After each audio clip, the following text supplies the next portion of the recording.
Hi, this is Boynton Stu, and today I'm going to give a little bit of a description of how I build my trigger. As you can notice, I've got a fixed handle and a movable handle, and this works pretty much like a caulk gun. And this is the pivot point. If you look down the barrel,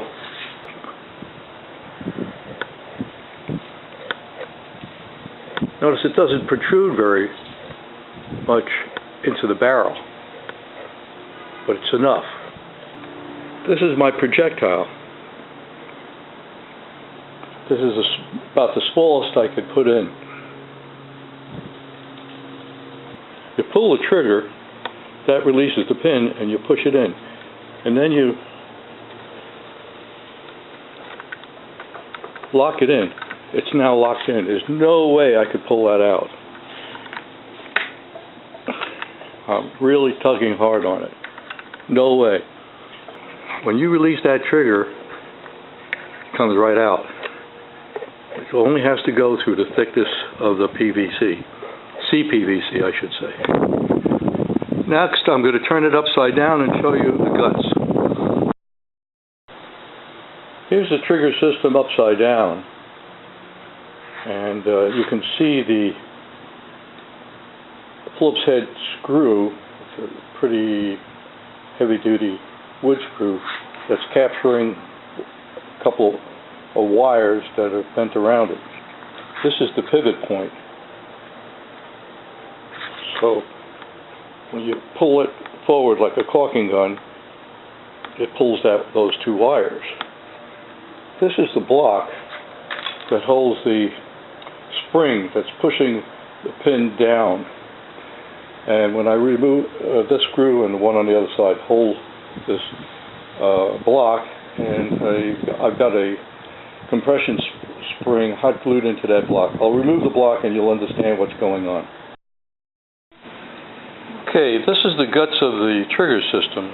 It's nothing more than a 1/4 bolt whose head has been cut off, and the smooth part is going through a pin, through a tube, a stainless steel tube that reinforces the steel. So here's how it works. It's not working just by gravity pulling it down, but I help it along with this spring. And by using the spring, it pushes it down with greater force. So all it is just a threaded part of a 1/4 bolt, 2 nuts and a washer, a wire that's wrapped around the bolt and adjusted for the height of penetration into the barrel, and nothing could be simpler. By the way, I like to build my trigger systems outside the width of the main stock. I could add things, I can maneuver around, I've got more room, and to build it out I just build up the width of the middle piece. It's very easy to maneuver. So when I put the string and the spring back in, all I have to do is just push it in,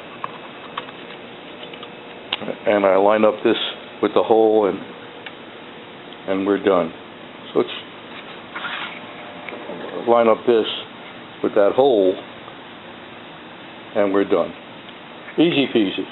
That's how you build the Boynton Stu trigger and pin system.